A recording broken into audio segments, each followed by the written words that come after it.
Two plays, both alike in dignity, both produced at the Royal Shakespeare Company in Stratford upon Avon, and otherwise entirely different. Oh my god, hey, welcome back to my theatre-themed YouTube channel, or hello to you if you are listening on podcast platforms. My name is Mickey Jo, and I am obsessed with all things theatre. I'm a professional theatre critic here in the UK, and today I bring you the Culture Hour, in which we are going to be talking about back-to-back theatrical experiences I had earlier this week at the RSC in Stratford upon Avon, a collection of theatrical venues which I don't have the opportunity to visit nearly as much as I would like to. But this week I did. I was there 2 nights in a row to see 2 different plays, neither of which were written by Shakespeare, and that already may be something that you don't know about the RSC, though of course the work of Shakespeare comprises a huge proportion of their programming. They also produce revivals of other classic plays. They also produce new work. Later this year they are producing the UK premiere of Fat Ham, which of course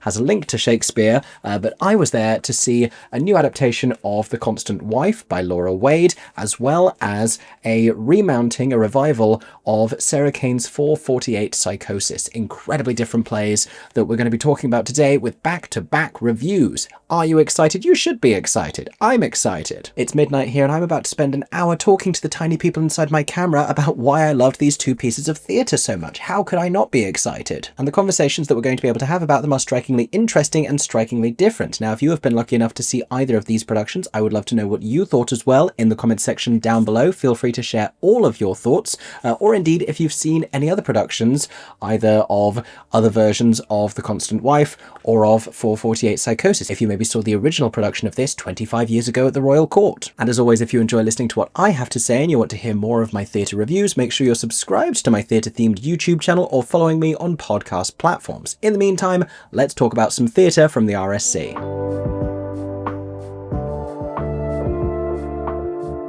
So beginning then with The Constant Wife. This is, like I said, a new adaptation by Laura Wade based on the play by W. Somerset Maugham. Am I pronouncing that correctly? Maugham? M-A-O-A-M. Maugham. Apologies, that awakened something in me. An early 20th century writer whose work I can't say I'm too familiar with. I had not seen any version of The Constant Wife prior to this production. It's not something that gets produced particularly often, and so there are going to be a lot of finer points about the nuances of this as an adaptation that I won't necessarily be able to speak to. However, what's very interesting is that in the identity of this piece, you felt a sense of the classic sensibility infused with a sort of a contemporary energy. It wasn't recontextualized in a newer time period. We were still very much taking place in the 20s, so the sensibilities and attitudes of the characters were the same as they would have been, but there was a sense of vitality to it, and a handful of moments where a more modern sense of urgency and sense of emotional clarity broke through what would have been the kind of tone and style of light comedy drama at the time. Almost as if this sort of facade of pretense and nicety and forced smiles was dropped so that these women who were still existing as second-class citizens financially and legally within their own marriages as, you know, the property of their husbands could really feel the harsh iniquity and reality of their situations. And that kind of subterranean of tension is also very at home with the themes of this play. Let me tell you a little bit more about this synopsis and the Constant Wife herself. She is Constance Middleton, who discovers that her husband is having an affair with one of her closest friends, a very attractive woman by the name of Mary Louise, who herself is also married. At the play's commencement, however, we have no idea that Constance knows about the affair, and neither does her horrified sister, who believes everyone else is aware that her husband is carrying on behind her back, except for Constance, and she's increasingly baffled about how her sister could possibly be this oblivious. We come to find out that she isn't oblivious whatsoever. And when Mary Louise's husband arrives and produces Constance's husband's discarded cigarette case found beneath his wife's pillow, she advocates on behalf of the 2 of them and convinces this jealous man that his wife couldn't possibly be having an affair, and it in fact is he who is hugely out of line in making this kind of an accusation, and he ought to fall down in contrition before her, which he subsequently does, and it's only when he leaves the room room that Constance reveals to everyone else in the traditional theatrical drawing room that she has of course known about the affair for some time. And to everyone's insurmountable shock, she is far more outraged that her husband could have conducted it with such sloppiness rather than the affair taking place in the first instance. Now it's at this point that Laura Wade makes something of an interjection, because we see a flashback taking us several months backwards in time to the moment when Constance first discovered the affair by walking in on the two of them and then leaving quietly before they could realize that they had been caught. The way that we transition to this, by the way, is this glorious transition of the scenic design. This the work of Anna Fleischl, and with this underscoring of deliberately cacophonous jazz by none other than Jamie Cullum, the brilliant jazz musician, we see wallpaper unpeeling itself, we see carpet being pulled up, we see this transformation of the set and of their home as we move backwards before it had been so lovingly decorated. We see Mark Meadows' slightly baffled butler rearranging things and questioning why pieces of furniture have disappeared. It's all very tongue-in-cheek, it's very playful from director Tamara Harvey. But what this moment does is adds to the brilliant wit of the original premise, this substantial scene in which Constance, who for much of the thing is regarded by her own family members, by her mother, by her sister, by her hugely shocked husband, and by Mary Louise, her closest friend and her husband's lover, as a stoic and coldly unemotional woman, a moment of genuine raw humanity in which she in real time mourns for the loss of her marriage as she understood it.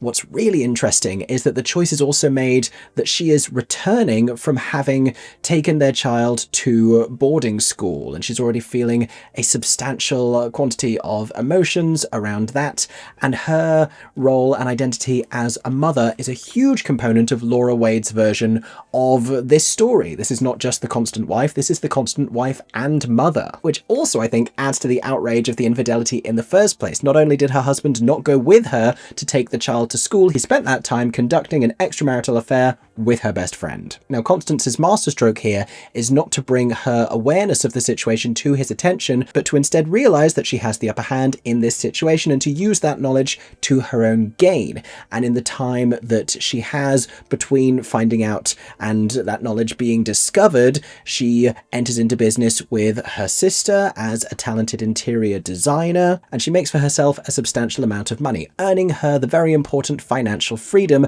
that she wouldn't have if she were to divorce her philandering husband. A reality for women at the time which is hugely discussed in this production. And you know what? It's incredibly rewarding to encounter a piece of theatre that can do both things, because to revive a classic comedy like this is something which I enjoy and something which audiences respond to, and it's a bygone era of wit, and you know, the sensibility of the character is familiar in those that we would go on to see afterwards. She's kind of like very early British Sex and the City almost, or perhaps just a more practical and significantly less intense version of Nora from A Doll's House. And those classics, especially when done well, as this has been, and it has the sort of a style that I have come to expect from a David Pugh production, really continue to have a sparkling charm. But it's even better when they can be infused, when they can be loaded with a real meaning and a weight. And the feminist conversation that this finds space for in Laura Wade's new version allows us to rediscover a charming classic and recall its sensibility with nostalgia, but also to have urgent and current conversations at the same time. And I think that's a brilliant thing. This is a piece of theatre that is giving with both hands to multiple generations of theatregoers. And that's also represented within the play as well, as you have this intergenerational conversation about feminism and about the role of women in society at that time and what their expectations ought to have been as wives and mothers. And Constance and her sister have slightly different perspectives on this. They have very different perspectives to their mother, Mrs. Culver, played by the glorious Kate Burton. But even her opinion on the placement of women in society evolves and changes through the actions of her daughter and through the respect that she attains for the way that she's navigated this difficult situation in her marriage. Kate Burton, by the way, in a piece of very novel casting, because in a previous version of The Constant Wife, seen about 20 years ago on Broadway, she played Constance. Now she's playing her mother, who is a wonderful character for her. She is at the height of her theatrical powers here, and we absolutely need to see the likes of her Lady Bracknell in the future. A real genuine treat for me to get to see her on stage. Her delivery of the many scene-stealingly ridiculous and comic and withering lines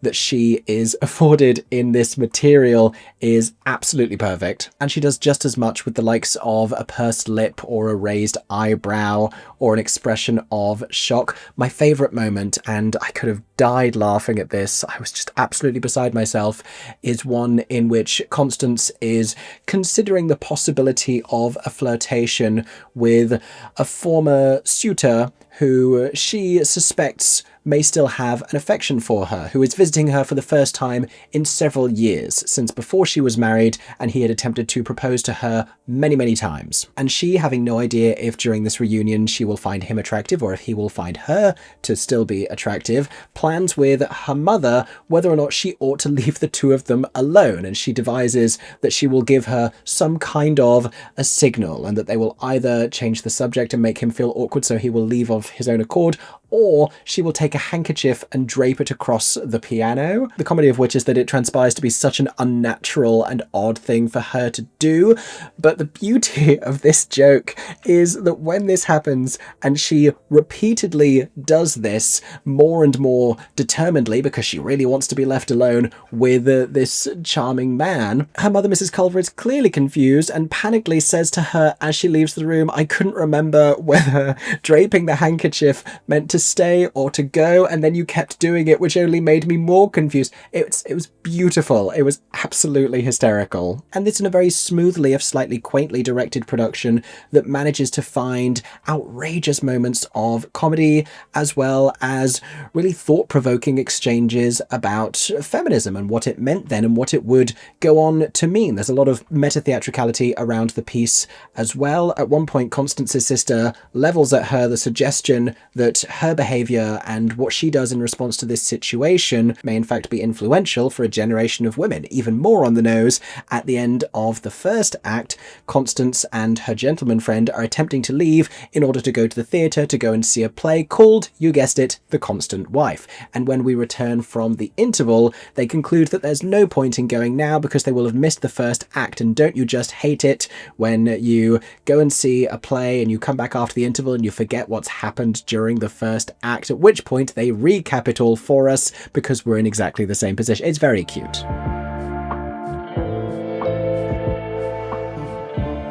Now let's carry on as I tell you a little bit more about the aspects of this classy production that made it so enjoyable. I want to touch on some of the supporting cast, and Marc Meadows, who I already mentioned, portrays Bentley, who is sort of the butler to Constance and her husband, or perhaps he's more of a housekeeper, but he comes to mean much more to that to Mrs. Middleton, especially after she discovers that her husband has been unfaithful to her and begins to feel more alone in her marriage. Of course, the kids have also left, they've gone to school, so she is feeling more isolated in the household, so she leans on Bentley and confides in him and finds out a little bit more about his personal life as well. And it's a small quantity of material that he has, but there is a great depth of feeling in it, and the fondness and the regard that he has for Mrs. Middleton is very warmly felt from Marc Meadows here. What she finds out is that though she suspects he has been seeing a woman every time he claims to be at his mother's, he has in fact been staying with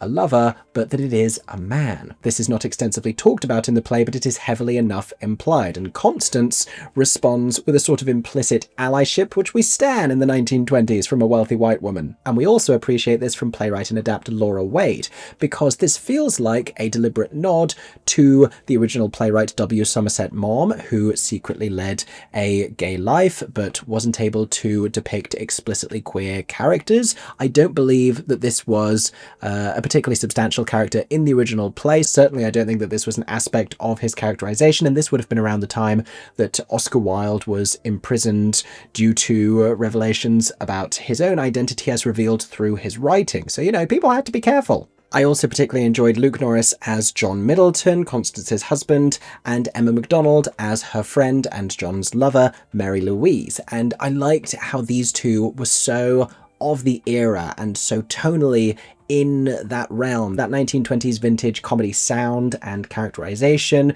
because it was such a great contrast against Rose Leslie's Constance, who was of that world but had these moments of allowing to become a little more three-dimensional and almost sort of break out of it, as though she could perceive the play that she was contained in and glimpsed realities beyond the black and white world that the rest of them were still only seeing in black and white. So much so that these two characters in particular could never really understand the multicolored explanations that Constance was providing for her very forward-thinking mindset about her marriage and remaining in the marriage, and the means by which she was going to broker peace with her husband, and the further lies that she would convince him of in order to allow him to feel no longer guilty for the duration of the time that they would go on to spend together. Incredibly practical of her, but sort of falling on baffled ears to all except her mother, with whom she finds a very rewarding understanding from an audience standpoint. And we are going to talk about the wonderful performance by Rose Leslie, but I absolutely have to tell you about how gorgeous these costumes were, because I spent so much of this play simply slack-jawed like a cartoon with hearts for eyes, looking at these vintage 1920s costumes. The pieces were so gorgeous, and the colour and the geometric shapes and the gloves and the shoes and the pin-curled wigs and the vintage clip in the back of the hair, the details and the fringing. Oh my gosh, there was a coat that Mary Louise put on at one point with these feathered sleeves, and just all of the sleeves that were happening. Just wonderful, wonderful sleeves, such excellent sleeves. And the scarves that some characters were wearing, the double scarf thing that Mrs. Culver had over her shoulders at one point, so gorgeous, so characterful. And if you want to talk about characterful costuming and the meaning behind all of this costuming, we can talk about the emancipation of Constance and the way that she is attired when we travel backwards in time, and she believes her marriage to be fine, and she's performing her domestic duty, and she's returning home from having dropped off her child, and then she finds out that, you know, the rug, the beautiful rug in her beautiful home, has been pulled out from underneath her, and the way that she goes on to dress subsequently, and we start to see her in like a wide-legged palazzo pant and just becoming more independent, as demonstrated through her clothes and the way that she is dressed towards the very end of the play. Not only does it speak to the sort of a more bohemian, free-spirited kind of a lifestyle as she prepares to embark on a solo holiday into Europe, though she will convince her husband that she is going to be conducting an affair with a former suitor of hers the entire time, it also feels like she's getting ready to be in fashion for a decade that hasn't arrived yet, and yet it's still perfectly of the era.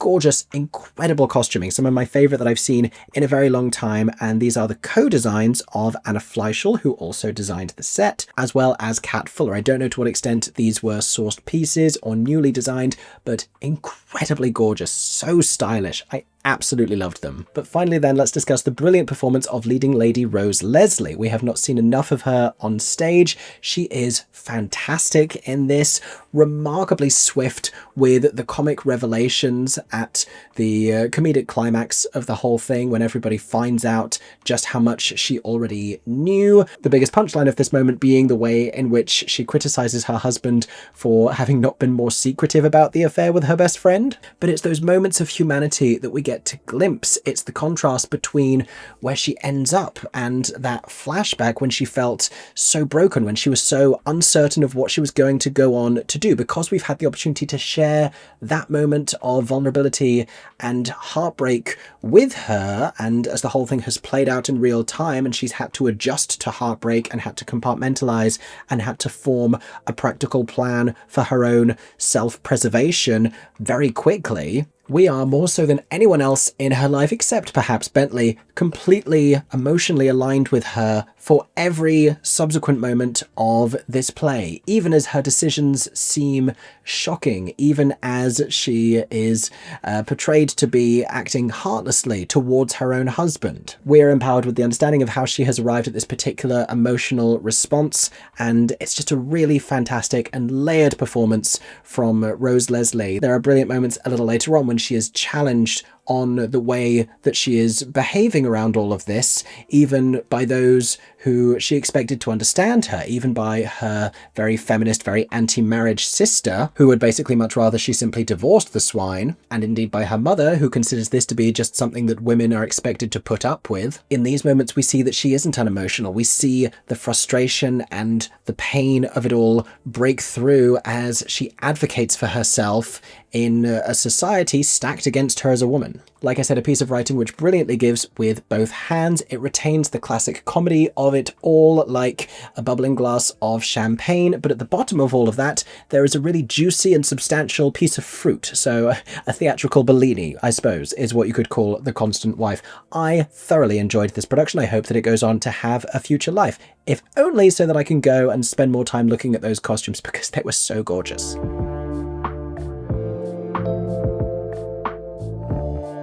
Now that brings us to our next conversation in the show that I would see the following evening. And before I tell you all about the context for 448 Psychosis, which is a really striking piece of theatre from the late playwright Sarah Kane, I have to warn you that in this discussion, inherently, there is going to be much conversation about depression, mental health, and suicide. And while none of the above will be discussed in explicit detail, the themes are inextricably linked to the play itself, as well as the wider context of its production. If you don't feel as though that is a beneficial conversation for you to listen to, then I urge you not to. This was an incredibly harrowing piece of theatre. If that doesn't sound like something that you feel capable of going to see, then I would also encourage you to find out more about the content advisory for this piece of theatre. It's really incredibly hard-hitting. And more so if you gain an insight into the context. If you go in and see this blind, then you will understand the emotional weight of the whole thing, but maybe not to the same extent. And so we have to talk a little bit about the history of 448 Psychosis, which is very relevant to this particular production, because this is not just a new production of the play, it is a reunion of its 3 original cast members. And they weren't just cast members, they helped to devise the allocation of the play's lines, because one quality of this is that there aren't specific characters linked to specific parts of text. It's just an ongoing sort of a long form poem around themes of depression and an inclination towards suicide and the practicality of suicide, as well as the reality of suicide preventative mental health treatment. But it's basically a long piece of text which, even in this published version here that I'm holding, is not allocated to specific characters. So in that original production, time was spent with the actors figuring out who would do what and who would say what. The whole thing was devised between them with a director. And all of this took place after the death by suicide of the playwright Sarah Kane. This was in the very late 1990s. It would be the year 2000 by the time that the play would be staged at the Royal Court, critically per her wishes. She wanted for it to be seen, but the whole thing does sort of play and read like a suicide note. And yet it's also much more beyond that. That's what it was compared to at the time by the prolific theatre critic Michael Billington, who asked in his review, how do you award aesthetic points to what is functionally a suicide note? The answer to that question, I think, is that it has to be done in context, especially for a production like this, which is nodding to the original context. That first production was produced in the context of and in the shadow of Sarah's death by suicide, and so is this one by reuniting the cast 25 years on. And before I tell you a little bit more about the show itself, Sarah passed away when she was in her late 20s, I believe, which, as a 29-year-old myself getting ready to turn 30, feels entirely shocking to grapple with.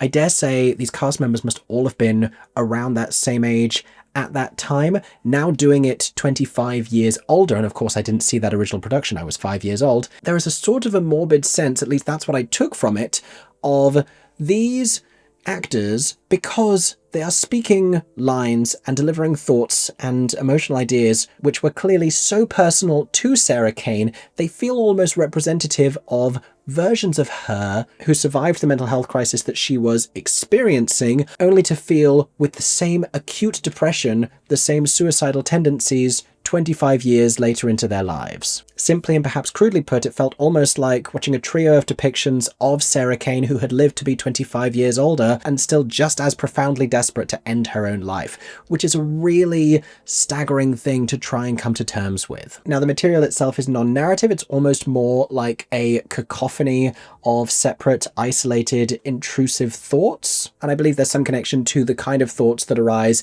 in a moment of emotional clarity experienced at 4:48 a.m. Some of these link to a particular unnamed individual, a prior romantic partner, and regrets about that relationship. Others are more specific around mental health treatment and the side effects of that experience as a playwright, as someone whose work depends on the full extent of their emotional capacity. There were other sections of text that I felt may have been inspired specifically by sort of prescribed coping mechanisms for depression, for suicidal tendencies. There were moments of counting back from 100 in multiples of various different numbers, as well as a great many abstract poetic musings on sorrow and the possibility of death. And the three actors on stage perform with this really blistering vulnerability, a whole spectrum of sorrow, incorporating rage, incorporating a sort of colder frustration, incorporating regret and impatience, and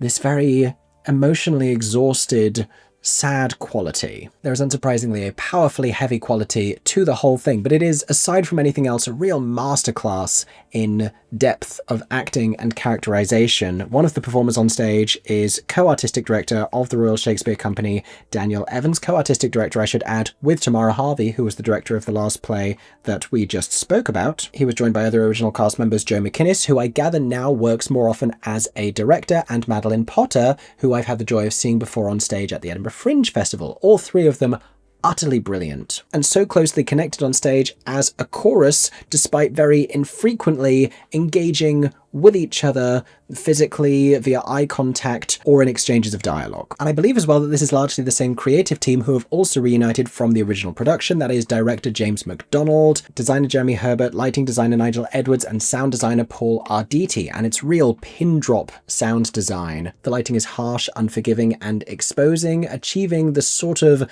a quality of like a police interrogation room. And I think I also get the sense of that because what limited set there is on stage includes a very basic white table and a couple of chairs and a tilted mirror reflecting the performance space, but also the first few rows of the audience. It's at sort of not really 45 degrees, more like 55, 60 degrees to the stage, and most powerfully used at the end of the production when director James MacDonald has the three actors lying on the floor, the full emotional spectrum of their performances via facial expression and their delivery being visible to all of us via the mirror above, achieving, I think, this quality of helplessness, of this utter depletion of emotional and physical energy as they simply read these very empty lines with more and more empty space between each utterance, but also visually familiar of those moments before sleep and also those moments before death, making the whole thing as harrowing to look at visually as it is to consider emotionally. And there's one more powerful visual in store. This is a spoiler alert for the final moment of the play, and one that I read about the original production, and I think you have to consider the weight of that original production, which would have taken place months after Sarah Kane's death, and the implications of the whole thing would be very powerfully understood, and that have been such heaviness to the whole thing. There still is, and that could only have been so much greater at the time, back in the year 2000. And this was staged upstairs at the Royal Court in their smaller space, and at the very end of the whole thing, after sharing this room, they opened, I think, a sort of a skylight in the Royal Court, and light came in and the sound of the traffic and the world outside, an experience which I've heard characterized as a reminder of the ongoing world. And this particular production was restaged at the Royal Court before also transferring it to the RSC, it being a co-pro between the two venues. And I think they did that once again at the Royal Court. The way that they did it here at the RSC is they opened doors to the outside of the playing space. This was staged at the other place, one of the RSC's multiple venues, and they had light coming through that way, and I think pre-recorded noise of traffic and just sort of outside goings on. But it's a very interesting final mood among the audience that this play leaves you with. It's not an immediate breaking into applause, because there's so much contemplation, and the whole thing feels so terrifyingly real that we can't possibly begin to clap until the actors return into the space and then bow. I spoke to a friend about this who wondered if they were simply going to forego the curtain call, which I think would be a very powerful choice. I think at the time of the original production, it was probably necessary to relieve the tension of the whole thing, and I think it is now as well. I think for a production that's maybe a little more removed from the personal, with it not being the same three actors reprising their performances, that might be an interesting choice. But it is, to repeat the same adjective, an utterly harrowing piece of theatre, hugely hard-hitting, incredibly emotional, and only more so when you consider the extraordinary context of this particular production. I feel incredibly grateful and privileged to have had a chance to see this performance. I think it's a really important part of theatre history. I've not seen enough Sarah Kane in my lifetime, and it has made me determined to. For now though, those have been my thoughts on the two plays that I saw earlier this week at the RSC. In the past, where I have reviewed two different productions in parallel, I have tried to find ways to bring the two together and find similarities and crossover in their themes and their ideas, and they are such disparate pieces of theatre that I really didn't find too much to talk about here, but both really brilliant pieces of theatre, very much worth seeing if you are local to the Royal Shakespeare Company, or if either of them go on to have future life wherever you are. In the meantime, I hope that you've enjoyed listening to my thoughts. If you've had the chance to see either of these, as mentioned before, I would love to know what you thought. Let me know in the comments section down below, and I hope that you enjoyed, and that everyone is staying safe, and that you have a stagey day. For 10 more seconds, I'm MickeyJoTheatre. Oh my god, hey, thanks for watching, have a stagey day. Subscribe!